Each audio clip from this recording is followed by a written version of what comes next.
Spider-Man Brand New Day released yesterday, and after swinging, or should I say sweating, out of the cinemas last night, I got the luxury of seeing the movie in all its glory, picking up the expensive, overzealous merchandise that came with the movie.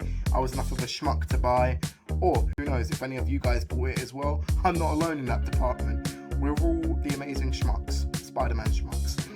Anyways, today I'm here to give you the full breakdown, analysis, and thoughts regarding the movie, the future of the MCU, the future of Tom Holland's Spider-Man, and more. With that said, no, we are diving into full spoilers in this video. Do not hate on me. I've warned you now. Come back later on if you don't want to be spoiled, but leave a thumbs up on the video on your way out, because you know you're going to come back and love this review because it's me doing it. Anyways, let's get into it. Starting off with the opening of the movie. The film opens with a recap of the last 4 years since the events of No Way Home. The world forgot who Peter Parker is, but they haven't forgot Spider-Man. Therefore, he's dedicated the last 4 years of his life to ensuring the world is a better place as Spider-Man. That's the synopsis kind of the movie, but we get a quick cutaway montage for 5 minutes showing what he's been up to in the movie. I wasn't the biggest fan of that, just because I feel like it was really just an opportunity to throw away a lot of the characters. Like, for example, I'm not too bothered about Tarantula and Boomerang, because they're not really well-known villains, and they deserve spotlight, but they're not well-known B-tier big villains. Tombstone, though, was a pretty big villain, so I'm a bit annoyed they threw him away in just the opening of the movie. Scorpion was kind of underutilized. Michael Mandos, I think that's his name. He obviously was teased 10 years ago in Homecoming. This is his first time having prominence in the film, so fair enough. Maybe they could have done more with him, maybe they should have, but I guess the Model Auxiliary is kind of pointless because they did not go and do that. So, yeah. But that said, it was great performances from Michael Mandos as Scorpion and the rest of the cast involved. Tombstone, brief 30 seconds we saw him on screen for, he was good. But what else about this movie can I say before we go full on into spoilers, which we already kind of are? I was impressed. The performance in the opening, Tom Holland, he really hammers home what it means to be Spider-Man in this movie. He did good in the prior movies, okay, don't get me wrong on that. I wasn't the biggest fan compared to, let's say, me being a fan of Andrew Garfield's portrayal of Spider-Man. But that was different. In the first 10 minutes, I knew this was an amazing performance from Tom Holland and would really embody what the character stood for. Sorry to nerd out, but this is a Spider-Man video, so you shouldn't expect much less from me.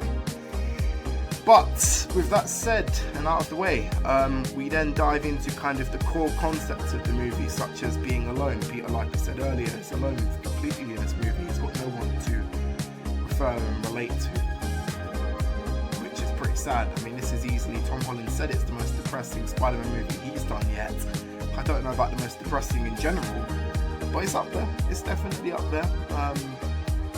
Yes. I think as well as that, they could have done a lot more fleshing out as to who the central villain of the film was. It was Sadie Sink's character for a majority.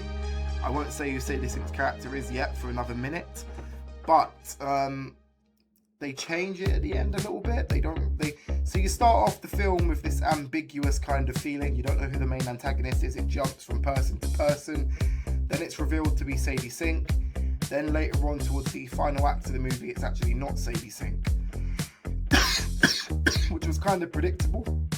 But at the same time, I guess the problem I got with this movie, there isn't one consistent villain or issue for Peter Parker to deal with in the movie. And that's kind of a bit disappointing to me, a little bit. I would have preferred there to have been a consistent villain in the movie, and we don't get that. And I don't want to hate on that. That's the last thing I would want to do, but villain over stuff, it is prominent in this movie. I would argue to the same scale, if not greater, than a film like TASM 2 or Spider-Man 3 with Sam Raimi. But it is handled much better in this film than it is in the Sam Raimi film. Much better. And maybe that's not saying much, because we don't really want villain overload and overstuffment of plot points and stuff in this movie, but it's handled more cohesively and in a better nature than it was in prior movies. So with that said, take that for what you will. To add on to that, the plot itself is very interesting, I guess. I mean, you got all this stuff going on. Peter's powers are evolving. Instead of losing his powers like Tobey Maguire's version did, his are evolving beyond his control, and he loses, control of his mental state rather than losing control of his physical strength and powers. But anyways, I found that to be a really cool aspect of the movie. You know what annoys me about that though, in all honesty, people? It does concern me for the symbiote storyline later on. How are they going to adapt the symbiote? If this film was about Peter losing himself as Spider-Man and as a person due to stress and factors like that, how are they going to implement the symbiote, which is usually a big factor of what that comes down to as well. It might happen, judging from the ending of the movie, but I don't know, we'll have to wait and see. But I think that was something that wound me up just a little bit, not much. But we don't need to see the symbiote in Tom Holland's iteration of the character, I guess, but it is something fans are really going to want. And Tom Hardy said he'd love to do it. He said if he ever does a Venom crossover with Spider-Man, he wants to do it with Tom Holland. So I hope they haven't just gone and shot themselves in the foot in that regard and are not doing it now. But Sadie Sink, who is actually now, we're getting into spoilers, so I'll give you 5 seconds to click off the video. Jean Grey. Sadie Sink is Jean F-wording Grey in this movie. Anticipated and expected. They tried to probably throw us off during the trailers by saying Jean is not a part of the movie. But it was, I mean, that is good. So they are kind of hinting towards the X-Men of this thing. See, this is what I'm confused about pertaining to the MCU. Are the X-Men established characters? I don't think they are. But I'm confused with Deadpool and Wolverine because I'm pretty sure Logan and Wade Wilson are part of the MCU. So wouldn't that make the X-Men exist? And I'm pretty sure in Deadpool 2 the X-Men are shown to exist. So I'm a bit confused as to how the hell that works, but we'll have to wait and see. Someone can really corroborate that in the comments with me because I'm so confused on how that's going to work. But nevertheless, they have set up Jean Grey, played by Sadie Sink, who I think it would be a younger version of the character than what we're used to seeing. I know in the game that's coming out, Marvel's Wolverine, she's a lot older. And in the original books and stuff, she's normally like a young adult to a teenager, which is what they've gone for in this film. And our relationship and dynamic with Peter throughout the entirety of the movie, at the start being a very manipulative and destructive force in his life, to at the end being relatable and somebody that he tries to look out for and save, was very touching, and that does kind of add emphasis to the character of Spider-Man and what he's about, second chances, redemption, believing in others, that kind of stuff there. So that was very good. But again, I wish there was more of a cohesive emphasis on the main antagonist of the film, because like I said, it is not Sadie Sink for its entirety. It is actually Damage Control. They start off as kind of an ally of Spider-Man, as they try and figure out the common threat that's going on around them, which is of course Jean Grey. Later on it's revealed, as usual with these corporations in the MCU, scumbags who obviously got Jean Grey's relative, her older sister, killed in the movie. And she spends the next few years of life trying to figure out what happened, sabotaging Damage Control. Peter thinks her a threat at first, disables her powers and gets her locked up by Damage Control, only to realise Damage Control are a bunch of scumbags, goes to save her, and powers manifest and stuff like that happens. His powers manifest, and he finally accepts his mutation in the movie, which I thought was really F-wording amazing. Really well done, but it does cause me concern for how they're going to handle the symbiote in this narrative going forward, because we've got the story now of Peter struggling to cope with his abilities and his abilities evolving and him losing himself. How are we going to recycle that with the symbiote? That just, in my opinion, wouldn't make much sense, and I feel like they've put themselves in a bit of a corner with that one, because what the hell are they going to do to give us a symbiote storyline? Something a lot of fans like myself really would love to see. But we will have to wait and see on that front. How do I feel about this movie though, casually speaking? I would say a 9 out of 10, and this is where we get into the performances of it.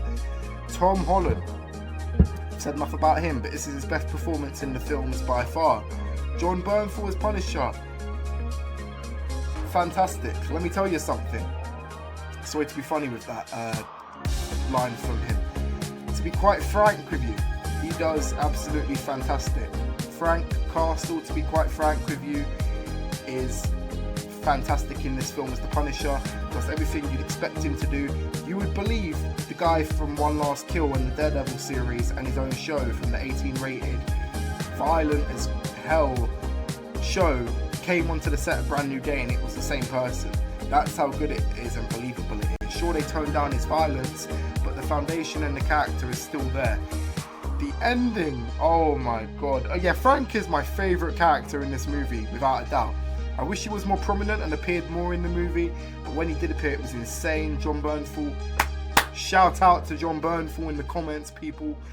But that one scene at the end where Peter convinces Jean he's there for her and she comes to her senses, Frank takes a shot. Obviously, Punisher, he's not taking any chances in reforming villains.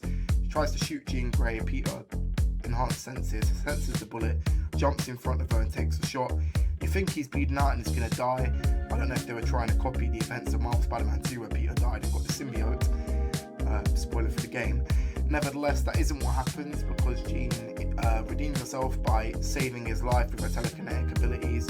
Punisher races him to the hospital and we get to see that side of Frank that's caring. And I love that evolution as well because you can honestly believe that Frank, what's the word? Sees a lot of his children in Peter. I think Frank as a character, what he's about is protecting the innocent, and it makes sense. Like I said in the comment to a YouTube video I did, he would see Peter Parker as kind of his son or his younger brother in a way, and that is the dynamic Jon Bernthal and Tom Holland have in real life, which works really well for the evolution of this character, these two characters in the movie. But the way the hospital scene played out with Frank saying, I've never seen, I'm a Marine and stuff like that, but I've never seen a guy like you, someone brave as you, do something that you did, as brave as what you did. That was so heartfelt, man, and touching. And what else happened in the film? Calling Peter his friend, that was touching as well. And there's one hilarious scene as well when Peter has to flee the hospital, obviously, because he can't get his identity revealed. So what Frank does is he covers for him by wearing the mask and doing some mad grunt out the window. It was hysterical. You're gonna have to watch the film to see how that plays out. Not to jump back, I need to make a more cohesive review of the film in future to keep jumping back between events of it. When he discovers his mutation for the first time, there's another hilarious scene where he falls out a window and God, I'm not even gonna get into it, it's hilarious. Finds some clothes. It's a scene in the elevator basically, and it feels a lot like Tobey Maguire's Spider-Man 2 when he's struggling with losing his powers and he's in the elevator with people next to him and it's so awkward and such a cringe conversation. It's the exact same in this movie, only he's not losing his powers are evolving and he can't control it. But that scene was amazing. Like, literally, I don't know how you do this. Absolute cinema right there, okay? I've done that, alright? Yeah. Bruv, that film, everything about it, I'm not trying to glaze it because I like Andrew Garfield so much more as Spider-Man, even though this is Tom's best performance. This was the best Spider-Man film I've seen yet, and I'm going to see it again on Saturday. I saw it on the day it came out yesterday. I'm going to make sure I go and see it again weekend so I can finalise my thoughts on it. But the thing is, I'm just kind of giving you my thoughts regarding this review. You people are the other half of it, so what I need you to do is go in the comments and let me know, what is your thoughts on Spider-Man Brand New Day? Do you love the film? Do you dislike the film? What do you think of the future of the MCU? And yeah, there is a scene in there at the end teasing Doomsday where it shows Spider-Man on this tracking app, but it's in space, so it's not Tom Holland's Spider-Man. Could it be Tobey Maguire? Everyone thinks it's Tobey Maguire. Could it be Andrew Garfield? Or could it be alluding to the Spider-Verse, Beyond the Spider-Verse movie coming out next year in June? Or could it tie into Doomsday? That's what I want to believe, it ties into Doomsday.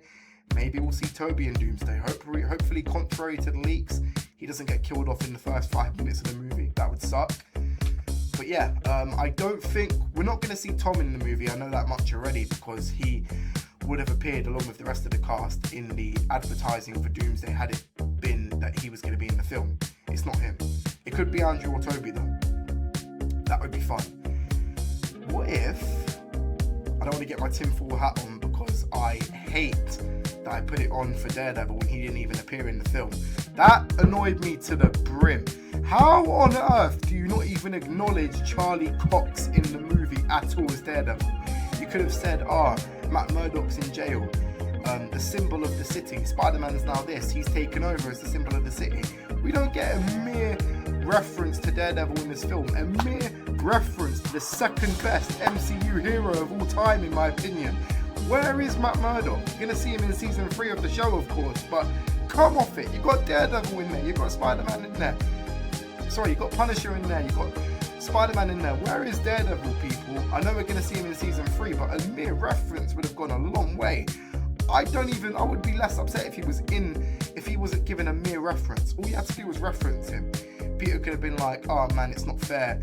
This guy saved my life because he got him acquitted of murder charges in No Way Home. But not to make this video a rant about Daredevil. I'm just saying the MCU structure is very non-cohesive, and this is all Sony's fault.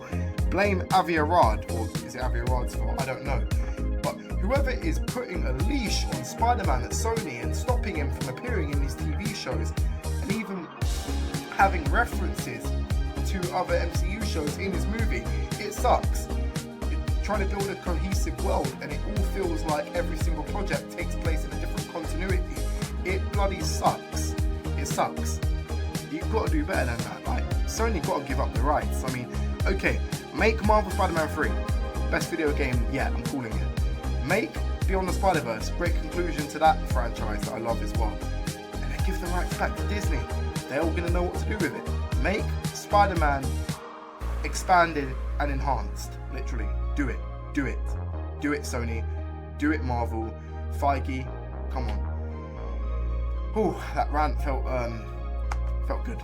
That rant felt good because I needed to get off my chest. I'm pissed off with what they're doing with the MCU in that manner. But I'm not going to degrade the movie for it. The movie is a treasure. It's a great thing, a piece of art, great work of art. But that said, calls for improvement. That pacing of the opening was too slow, and it threw away a lot of villains, like throwaway villains, with no purpose, in my opinion, other than to build the purpose of world building. And I don't think world building is a good enough motive to throw away characters in the first 5 minutes. The ending was a bit underwhelming, in my opinion, but I don't hate it. Ned, I don't know if it's, what do you call it, memory lock, they do some kind of hand gesture they did in the previous films, a handshake. And I think muscle memory kicks in Ned's head because that's Peter. I mean, a lot of people are saying that, but then obviously prior in the movie, he learned Spider-Man's name was Peter. So I believe that is what they're referring to, rather than saying, Ned remembers, this is my best mate from the prior 3 movies. I don't think that's what it's like, but it could be. We'll have to wait and see for the next Spider-Man film. But, what else was I going to say?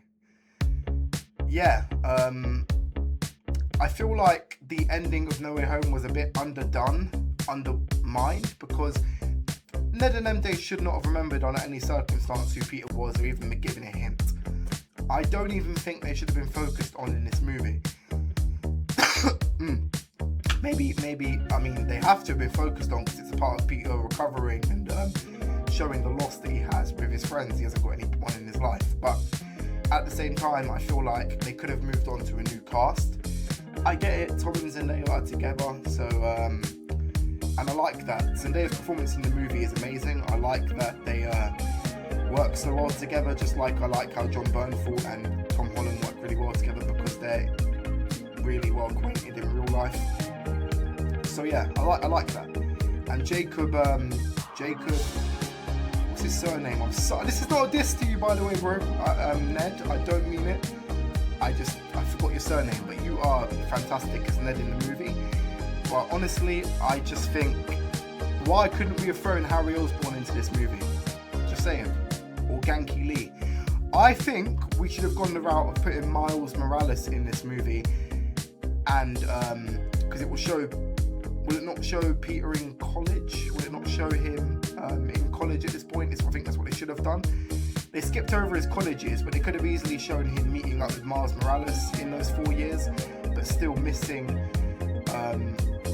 Ned and MJ. That couldn't have changed. Maybe Miles is the new Flash Thompson, the bully, or the character that Peter gets along with or doesn't get along with, but over the course of a trilogy they get along together, if that makes any sense.